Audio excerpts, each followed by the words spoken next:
સરસ્વતી શિશુ દ્વારા વેલકમ છે. વિદ્યાર્થી મિત્રો, આપણે અભ્યાસ કરી રહ્યા છીએ પ્રકરણ નંબર 1 વાસ્તવિક સંખ્યા. આજની આ વિડીયોમાં આપણે જે સમય સંખ્યાઓ છે જેને દશાંશ સ્વરૂપમાં જો આપેલી હોય તો તેને p/q સ્વરૂપમાં રૂપાંતર કરવાની છે અને એનો અભ્યાસ તમે ધોરણ 9 માં પણ કરી ચૂક્યા છો.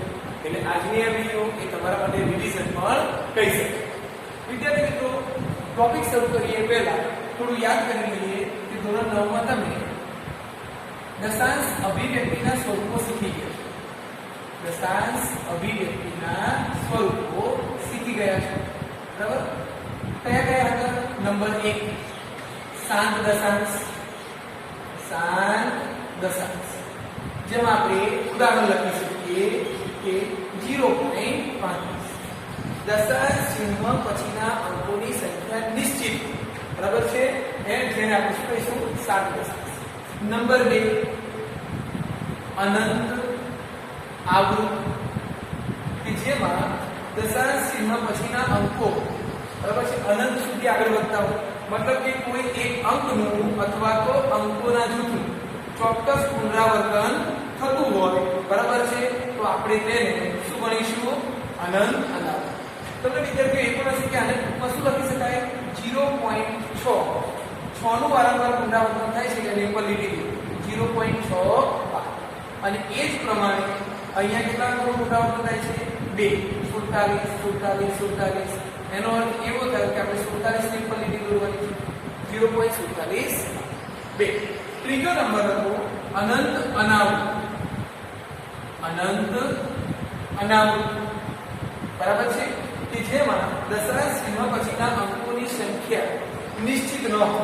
અને બીજો નંબર ચોક્કસ અંકનું કે ચોક્કસ અંકોના જૂથનું પુનરાવર્તન પણ ન થતું હોય. જેમ કે 1.2 5 7 0 3 1 4 3 વગેરે.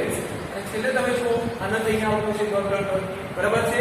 તો જો આપેલ દશાંશ સ્વરૂપમાં દશાંશ ચિહ્ન પછીના અંકો નિશ્ચિત ન હોય, અંકોની સંખ્યા પણ નિશ્ચિત ન હોય, તો આપણે એને કહી શકીએ છીએ અનંત અનાવૃત.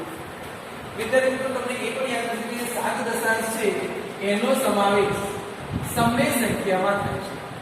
શેમાં થાય છે? સમય. એ જ રીતે અનંત આવૃતનો સમાવેશ પણ સમય સંખ્યામાં થાય છે અને અનંત અનાવૃતનો સમાવેશ અસમય સંખ્યાઓમાં થાય છે. હવે જે સમય સંખ્યાઓ છે એ સમય સંખ્યાઓને આપણે p/q સ્વરૂપમાં દર્શાવી શકીએ. દશાંશ સ્વરૂપમાં આપેલી સમય સંખ્યાઓને p/q સ્વરૂપમાં દર્શાવી શકાય. જ્યારે અનંત અનાવૃત હોય કે જેનો સમાવેશ અસમયમાં થાય છે માટે તેને p/q સ્વરૂપમાં દર્શાવી શકાય નહીં. ચલો વિદ્યાર્થીઓ, હવે આપણે જે શીખ્યા કે દશાંશ અભિવ્યક્તિના 3 સ્વરૂપ બરાબર છે. એમાંથી શાંત અને અનંત આવૃત કે જેને સમય સંખ્યામાં સમાવેશ કરવામાં આવે છે તો એનું રૂપાંતર p/q માં થશે. જ્યારે અનંત અનાવૃત જેનો સમાવેશ અસમયમાં થાય છે એને p/q રૂપાંતર કરી શકાય. એના આધારે પ્રશ્ન જોઈ લઈએ. પ્રશ્ન છે નીચેની વાસ્તવિક સંખ્યાઓ દશાંશ સ્વરૂપમાં છે, તેઓ સમય છે કે નહીં? જણાવો. પહેલો જવાબ શું આપવાનો છે? સમય છે કે નથી. અને ત્યારબાદ જો સમય હોય તો p/q સ્વરૂપમાં દર્શાવો. એટલે અંશ અને છેદમાં રજૂ કરવાની છે. ચાલો મિત્રો, પહેલો પ્રશ્ન છે તમે અહીંયા જોઈ શકો છો કે ડોટ આપેલા છે. એનો મતલબ કે આ અનંત છે. બરાબર? હવે અનંત આવૃત છે કે અનાવૃત છે એ જોઈએ. જો દશાંશ ચિહ્ન પછી ચોક્કસ અંકોનું કે ચોક્કસ અંકોના જૂથનું પુનરાવર્તન થતું હોય તો અનંત આવૃત અને ચોક્કસ પુનરાવર્તન ન થતું હોય તો અનંત અનાવૃત. 0.08 001 0008 બરાબર? તો આપણે એને ચોક્કસ પુનરાવર્તન કહી શકીએ ના. એનો અર્થ એવો થયો કે આ અભિવ્યક્તિ અનંત અનાવૃત છે અને અનંત અનાવૃત છે માટે તેનો સમાવેશ સમયમાં થતો સમય સંખ્યા નથી. સમય સંખ્યા નથી તો પછી એને p/q સ્વરૂપમાં દર્શાવી શકાય. ક્લિયર? બીજો નંબર છે 0.29. તમે ધ્યાન પૂર્વક જુઓ કે અહીંયા છેલ્લે ડોટ આપેલા છે. એનો અર્થ સીધો જ ખબર પડી જાય કે આ શું છે વિદ્યાર્થીઓ? 7 દશાંશ. દશાંશ ચિહ્ન પછીના અંકો ગણી શકાય છે. કેટલા છે? 1 અને 2. એટલે આને આપણે ગણીશું શાંત દશાંશ. બરાબર છે? અને શાંત દશાંશ છે માટે એને આપણે સમમેય સંખ્યા કહીશું કે આપેલ દશાંશ સ્વરૂપ સમમેય છે. જો પ્રશ્ન બીજો છે કે સમમેય હોય તો તેને p/q સ્વરૂપમાં દર્શાવો. તો 0.29 = 29 અંશમાં લખો. છેદમાં શું વિદ્યાર્થીઓ? દશાંશ ચિહ્ન પછી 2 અંક છે એનો મતલબ કે 2 0 આવે. 29/100 સૌથી સરળ પોઈન્ટ છે. તમે આગળના ધોરણમાં પણ આપણો અભ્યાસ સારી રીતે કરી ચૂક્યા છો. નેક્સ્ટ છે 2.305. આ દશાંશ સ્વરૂપમાં પણ અહીંયા અનંતની નિશાની નથી આવે. દશાંશ ચિહ્ન પછીના અંકોની સંખ્યા નિશ્ચિત છે, જેનો સીધો અર્થ થાય કે આપેલ સંખ્યા 7 દશાંશ સ્વરૂપમાં છે. 7 દશાંશ સ્વરૂપમાં છે માટે આપણે એને સમમેય સંખ્યા કહીએ શકીએ. હવે જો આપેલી સંખ્યા સમમેય હોય તો એને p/q સ્વરૂપમાં દર્શાવો. શું લખશો વિદ્યાર્થીઓ? અહીંયાથી તમારે દશાંશ ચિહ્નને અવગણવાનું છે. બરાબર? દશાંશ ચિહ્ન કાઢી નાખો તો આપણને બનશે 23/05. હવે છેદમાં શું લખશો? તો દશાંશ ચિહ્ન પછી કેટલા અંક છે? 1 2 3. એનો મતલબ કે અહીંયા 3 0 આવશે. આગળ લખીએ 2305/1000. ક્લિયર? ચાલો નેક્સ્ટ વન નંબર 4 3.14 29 57. અને અહીંયા જુઓ અનંત આપેલું છે. બરાબર? અને દશાંશ ચિહ્ન પછી ચોક્કસ અંકોનું પુનરાવર્તન થતું નથી. એનો મતલબ કે આ અનંત અનાવૃત છે. અને અનંત અનાવૃત છે માટે આપણે એનો સમાવેશ સમમેયમાં કરી શકીએ નહીં. તો આપેલી સંખ્યા સમમેય સંખ્યા નથી. ચાલો નેક્સ્ટ વન 0.007. વિદ્યાર્થીઓ હવે તો તમને ખ્યાલ આવી ગયો છે. હવે વધારે ચર્ચા કરવાની જરૂર પણ ના હોય. જોઈને જ આપણે કહી શકીએ કે આપેલ સંખ્યા 7 દશાંશ સ્વરૂપમાં છે માટે એનો સમાવેશ સમમેયમાં થાય છે. ક્લિયર? ચાલો શું લખશો અહીંયા? 0.007 દશાંશ ચિહ્ન કાઢી નાખીએ તો આપણને મળશે 0007. આગળ શૂન્ય લખવાનો કોઈ અર્થ નથી એટલે માત્ર આપણે લખીશું 7 અને દશાંશ ચિહ્ન પછી 3 અંક છે એટલે અહીંયા આવશે 30 7 ના છેદમાં 1000. નેક્સ્ટ 1.2345. બરાબર છે? ડોટ આપેલા નથી, જેનો સીધો અર્થ થાય આપેલ દશાંશ સ્વરૂપ શાંત છે. બરાબર? માટે એનો સમાવેશ સમયમાં કરી શકાય અને એથી એને p/q સ્વરૂપમાં પણ લખી શકાય. 1.2345. ચલો વિદ્યાર્થીઓ પોઈન્ટ ખસેડી દો. તો પોઈન્ટ નથી એવું વિચારી દો તો શું બનશે? 12.345. છેદ લખો. છેદમાં હવે તમે નીચે શું લખશો? દશાંશ ચિહ્ન પછીના અંકો ગણો. 1 2 3 4. 1 2 3 4. આગળ શું લખવું છે? 12,345/10,000. ચાલો સંખ્યા થોડી મોટી છે તો એને જોઈને તરત એવું નથી કહેવાનું કે અનંત આવૃત છે કે અનંત અનાવૃત છે. બરાબર? ધ્યાનપૂર્વક એને સમજો. બરાબર છે? કે આ ઉદાહરણમાં પણ દશાંશ ચિહ્ન પછીના અંકોની સંખ્યા નિશ્ચિત છે. બરાબર છે? એટલે ડોટ નથી આપી, જેનો અર્થ થાય કે 7 દશાંશ છે અને જો 7 દશાંશ હોય તો એને આપણે સમમેયમાં ગણી શકીએ. ઓકે? ચાલો 5.67891234. હવે દશાંશ ચિહ્ન પછીના અંકોની સંખ્યા વધુ છે પરંતુ નિશ્ચિત છે, એને ગણી શકાય છે. બરાબર? ચાલો શું લખશો? દશાંશ ચિહ્ન કાઢી નાખો. 5 6 7 8 9 1 2 3 4 છેદમાં 1 2 3 4 5 6 7 8 1 2 3 4 5 6 7 8. ક્લિયર? તો વિદ્યાર્થીઓ અહીંયા તમે સમજ્યા કે અનંત આવૃત હોય તો સમયમાં નથી ગણવાનું, p/q માં દર્શાવવાનું નથી. 7 દશાંશ હોય તો સૌથી સરળ પ્રશ્ન છે. તમારો જવાબ માત્ર ને માત્ર પહેલા સ્ટેપમાં પૂરો થઈ જાય છે. બરાબર છે? ઓકે. હવે વિદ્યાર્થીઓ આપણે આગળ જોઈશું કે જે અનંત આવૃત છે એને p/q સ્વરૂપમાં કેવી રીતે રજૂ થાય. એ પ્રશ્નો તમારે બંને રીતે પૂછાય છે. એક ગુણના વૈકલ્પિક પ્રશ્ન તરીકે અને જો દાખલાની પૂર્ણ ગણતરી માંગી હોય તો 2 ગુણના પ્રશ્ન તરીકે પણ પૂછવામાં આવે છે. ચલો વિદ્યાર્થીઓ, હવે આપણે નેક્સ્ટ ઉદાહરણ જોઈએ. 0.666 છેલ્લે તમે જોઈ શકો છો કે ડોટ ડોટ આપેલું છે, મતલબ કે અનંત છે. ચોક્કસ અંકનું વારંવાર પુનરાવર્તન થાય છે. 6 અનંત વખત આવે છે. એનો અર્થ એવો થયો કે આપેલ સ્વરૂપ અનંત આવૃત છે અને અનંત આવૃત છે તો આપણે એનો સમાવેશ સમયમાં કરી શકીએ. બરાબર છે. આ એક વિદ્યાર્થી તમારા માટે અગત્યનો પ્રશ્ન રહેશે, વૈકલ્પિક અને 2 માં. તો સૌથી પહેલા શરૂઆત કરો અહીંયા કે ધારો કે x તમને જે પણ અહીંયા દશાંશ સ્વરૂપ આપેલું છે અનંત આવૃત એને x તરીકે ધારો. 0.66666 અનંત વખત લખી શકાય. આને ગણીએ પરિણામ નંબર 1. હવે બંને બાજુ તમારે ગુણવાના છે. બંને બાજુ ખાલી જગ્યા વડે ગુણતા. પ્રશ્ન એ છે કે કેટલા વડે ગુણો. બરાબર છે. તો વિદ્યાર્થી મિત્રો, આપણે દશાંશ ચિહ્ન પછીના અંકો નથી જોવાના, આપણે એ જોવાનું છે કે કેટલા અંકોનું પુનરાવર્તન થાય છે. તો વિદ્યાર્થીઓ, અહીંયા માત્ર એક જ અંકનું વારંવાર પુનરાવર્તન થાય છે. દશાંશ ચિહ્ન પછી એક જ અંકનું વારંવાર પુનરાવર્તન થાય છે. બરાબર. જો આને આપણે ટૂંકમાં લખીએ તો ધોરણમાં શીખી ગયા છે. અને ટૂંકમાં શું લખી શકાય? 0.612. એનો મતલબ થાય કે આ લીટી એક જ અંક પર છે. એક જ અંક પર છે એટલે એક 0 આવે. આનો લખો લઈ ગયો. બંને બાજુ 10 વડે ગુણતા. એક અંકનું પુનરાવર્તન એટલે 1 10 વડે ગુણતા. ચાલો, x ને 10 વડે ગુણીએ. 10x. બંને બાજુનો ગુણોત્તર બરાબરની ડાબી બાજુને 10 વડે ગુણતા 10x. બરાબરની જમણી બાજુને 10 વડે ગુણીએ. તો વિદ્યાર્થીઓ, જોવાની કોઈ જરૂર નથી. 10 વડે ગુણો છો એનો મતલબ કે એમાં એક 0 છે.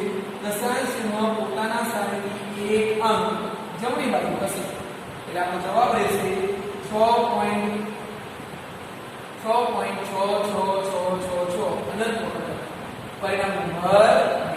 ક્લિયર? જે આપેલું છે x તરીકે ધારો 10 100 1000 જે યોગ્ય હોય એના વડે ગુણો અને જે પરિણામ નંબર 2 નંબર આવે. હવે શું કરશું? તો પરિણામ 2 માંથી પરિણામ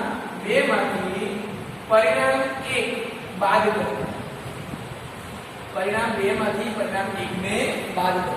એ ગણતરી તમે રફમાં બતાવી શકો છો, પણ આ વિદ્યાર્થીને શક્ય છે કે મૌખિક પણ આવશે. ડાબી બાજુની બાદબાકી ડાબી બાજુ શક્ય. 10x માંથી 1x ગયા એટલે 9x આવે. તમે એવું પણ યાદ રાખી શકો છો કે જેટલા 0 એટલા 9. 10x માંથી x ગયા એટલે 9x. બરાબર.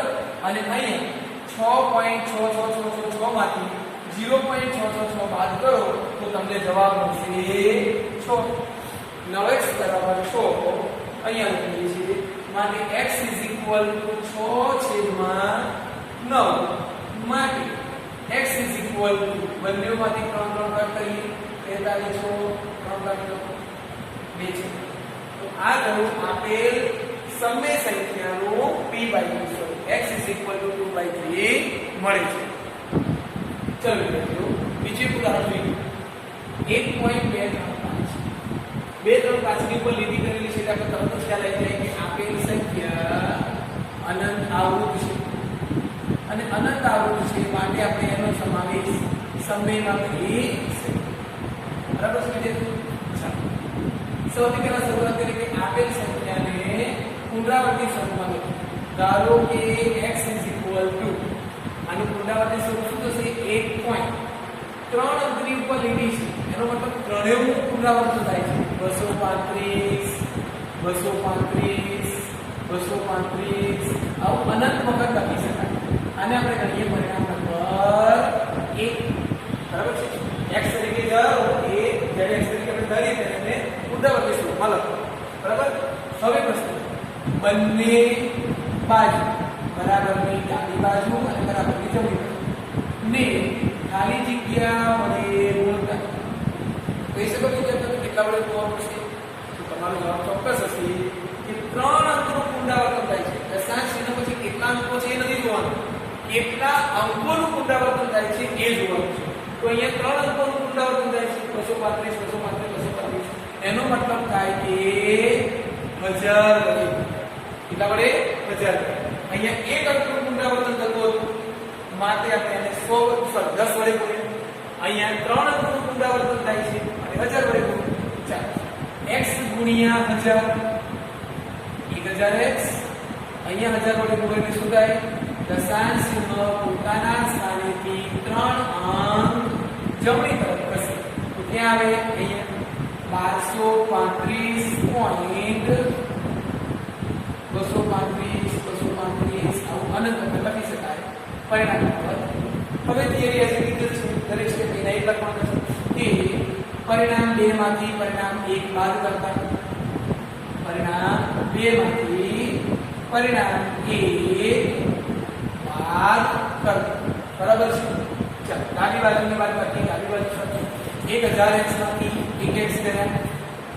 999x જે ત્રીજીનો એકલા 999 અને આ બાજુની બાદબાકી કરીએ તો બરાબર છે ચાલો જો વિદ્યાર્થી આપણને મૌખિક ફાવતો તો વાંધો નહીં બાકી તમે નકશામાં પણ લખી શકો છો 1 2 3 5 બરાબર દશાંશ ચિહ્ન નીચે દશાંશ ચિહ્ન મૂકો એની પહેલા છે 1 અને પછી છે 2 3 5 દશાંશ ચિહ્ન પછી સરખા અંકો લેવાના છે પણ તમે 3 અંક લીધા તો નીચે તો 3 અંક લીધા બાદબાકી કરીએ 0 0 0 પોઈન્ટ 5 માંથી 1 ગયા 4 3 2 1 1234.0 જેને આપણે માત્ર લખી શકીએ 1234 બરાબર માટે x = 1234/900 તમારો આ જવાબ પણ ચાલે અને જો કદાચ છેદ ઉડતો હોય તો તમે છેદ કરીને પણ લખી શકો 4 ને 7 7 ને 2 9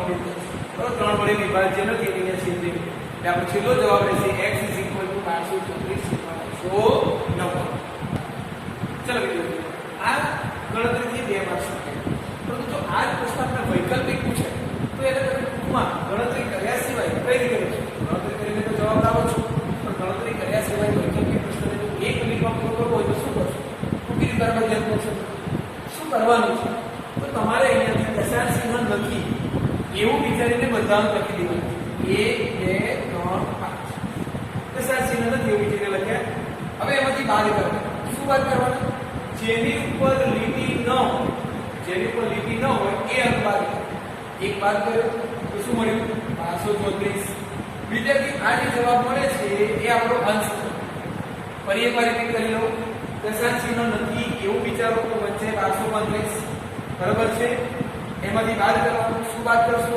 જેની ઉપર લીટી ન હોય કે મતલબ કે જે પુનરાવર્તન નથી થતો એ બાદ કરો એક બાદ એટલે 1234 આ થયો અંશ છેદમાં શું લખશો તો છેદમાં તમારે લખવાનું જેટલા અંકોનું પુનરાવર્તન થતું હોય જેમ કે અહીંયા 3 અંકોનું પુનરાવર્તન થાય છે એટલે તમારે અહીંયા 3 9 લખી દેવું 9 કેટલી વખત 3 વખત 3 અંક પુનરાવર્તન 3 વખત ક્લિયર હવે છેલ્લી શરત એ કે દશાંશ ચિહ્ન પછી જો 3 અંક આવતા હોય તો તમારે છેદ પણ 3 અંકનો હોવો જોઈએ થઈ ગયો જવાબ 1234 છેદમાં 999 ઓકે ચલો વિદ્યાર્થીઓ નેક્સ્ટ વન 0.433 આ પુનરાવર્તિત સ્વરૂપ આપેલું છે અને આપણે ટૂંકમાં લખી શકીએ 0.43 ધ્યાનપૂર્વક જુઓ દશાંશ ચિહ્ન પછી બંનેનું પુનરાવર્તન નથી થતું માત્ર 3 નું પુનરાવર્તન થાય છે 3 પર લીધેલું 0.43 ક્લિયર ચલો ગણીએ અહીંયા કે ધારો કે x =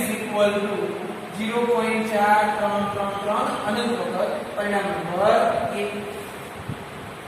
બંને બાજુ ખાલી જગ્યા વડે ગુણતા કહી શકો વિદ્યાર્થીઓ કેટલા વડે હોવાના છે દશાંશ ચિહ્ન પછી 2 અંક છે એનો મતલબ એવો નથી કે 100 વડે ગુણવાના છે કેટલા અંકોનું પુનરાવર્તન થાય છે માત્ર એક જ અંક એક અંક ઉપર લીટી દોરેલી છે એટલે એક જ અંકનું પુનરાવર્તન થાય છે એટલે એક જીરો આપણે કેટલા વડે ગુણશો 10 બરાબર છે x * 10 10x અહીંયા ગુણીશું એટલે 1 0 છે એટલે દશાંશ ચિહ્ન એક અંક હશે 4.3333 પરિણામ નંબર 2 ચાલો સમીકરણ 2 માંથી સમીકરણ 1 બાદ શું કરશો હંમેશા 2 માંથી 1 બાદ કરવાનું છે અને 10x માંથી 1x જાય 9x અને અહીંયા 4.33 માંથી 0.433 બાદ કરીએ ચલો આપણે એ થોડું રફ જોઈ લઈએ 4.333 પોઈન્ટ ની નીચે પોઈન્ટ 0 4 3 એ રફ બાદ રાખો 0 0 13 માંથી 4 ગયા 9 શું જવાબ મળે છે વિદ્યાર્થીઓ 3.9 પોઈન્ટ પછી 0 લખવાની જરૂર નથી એટલે 3.9 માટે 9x સૌથી પહેલા આપણે આના દશાંશ ચિહ્ન કરીએ તો લખાશે 39/10 હવે આ જે 9 છે એ 9 ગુણાકારમાંથી જશે ભાગાકારમાં તો x 39/9 આ પણ જવાબ ચાલે અને કદાચ તમે છેદ ઉડાડો તો અંતિમ જવાબ તમને મળશે x 13/30 ક્લિયર વિદ્યાર્થીઓ ચલો વિદ્યાર્થીઓ લાસ્ટ ઉદાહરણની અંદર જોઈએ 2.312 વિદ્યાર્થીઓ જે 4000 ઉદાહરણ લીધા એમાં થોડો તફાવત છે ક્યાંક એક અંકનું પુનરાવર્તન થતું હોય ક્યાંક બે અંકનું પુનરાવર્તન થતું હોય દશાંશ ચિહ્ન પછી તરત પુનરાવર્તન હોય અને દશાંશ ચિહ્ન પછી તરત પુનરાવર્તન ન પણ હોય બરાબર છે તો ચારે ઉદાહરણ તમે ધ્યાનપૂર્વક સમજજો હવે અહીંયા લખીએ કે ધારો કે x 2.3 બરાબર છે 2.3 ફક્ત 12 નું પુનરાવર્તન થાય છે એટલે અહીંયા લખીશું 12 પરિણામ નંબર 1 ક્લિયર ચાલો બંને બાજુ કેટલા વડે ગુણીશું તો તમે તરત જ કહી શકશો કે 2 અંકનું પુનરાવર્તન છે માટે 100 વડે ગુણવાનું દશાંશ ચિહ્ન પછી 3 અંક છે એટલે 1000 વડે નહીં 2 અંકનું પુનરાવર્તન થાય છે માટે 2 છે 100 વડે ગુણવાનું x ગુણ્યા 100 100x અહીંયા 2 વડે 100 વડે ગુણીએ તો દશાંશ ચિહ્ન અહીંયા આવશે 231.21 પરિણામ નંબર 2 એની એ પરિણામ 2 માંથી પરિણામ 1 બાદ કરો તમે સમીકરણ પર લખી શકો છો સમીકરણ 2 માંથી સમીકરણ 1 બાદ કરો 100x માંથી 1x ગયા 99x મૌખિક લખી શકાય છે બરાબર છે અને આ બાજુની બાદબાકી તમે રફ પર કરી લો તો વધારે સારું છે બરાબર પરિણામ 2 માંથી લખો 231.21 અનંત સુધી પોઈન્ટ ની નીચે પોઈન્ટ પહેલા છે 2 અને ત્યારબાદ છે 3 1 2 1 2 બરાબર ચાલો 0 0 અહીંયા આવશે 12 માંથી 3 ગયા 9 10 માંથી 2 ગયા 8 2 વિદ્યાર્થી વર્ગને બાદબાકી સમજાવવાની કોઈ જરૂર નથી બરાબર એટલે તમને ખ્યાલ આવતો નથી કે આપણો છેલ્લો જવાબ મળે છે 228.9 સૌપ્રથમ આ દશાંશ ચિહ્ન દૂર કરીએ તો 99x 2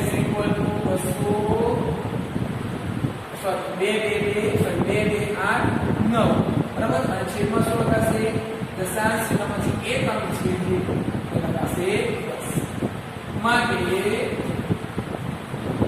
x 2 2 8 9 છેદમાં 99 ગુણ્યા 10 990 જવાબ ક્લિયર હવે વિદ્યાર્થી જુઓ અહીંયા આ બંને અંક 3 વડે વિભાજિત છે કઈ રીતે કહી શકાય 2 + 2 4 4 ને 8 12 12 ને 9 21 એટલે અહીંયાથી પણ 3 કટ થશે અને અહીંયાથી પણ 3 કટ થશે એટલે તમે બંનેમાંથી 3 કટ કરીને પણ અંતિમ જવાબ લાવી શકો છો ક્લિયર ઓકે ચાલો વિદ્યાર્થીઓ હવે આપણે એને થોડીક ટૂંકી રીતે જોઈએ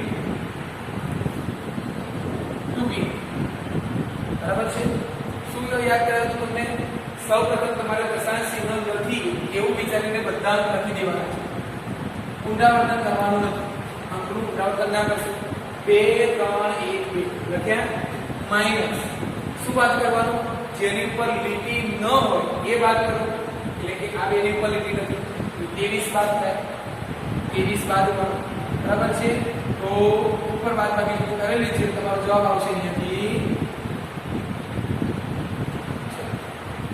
12 માંથી 3 ગયા 9 10 માંથી 2 ગયા 8 2 શું જવાબ મળે છે વિદ્યાર્થીઓ 2 2 8 9 આ થયો આપણો અંશ આ શું થયો અંશ છેદમાં શું તો છેદમાં તમારે 2 અંકનું પુનરાવર્તન થાય છે એટલે 2 નંબરો લખી જ દેવાના બરાબર. અને છેલ્લું સ્ટેપ બહુ ધ્યાનથી વિચારવાનું કે દશાંશ ચિહ્ન પછી તો 3 અંક છે, એનો મતલબ છેદ પણ 3 અંકનો હોવો જોઈએ.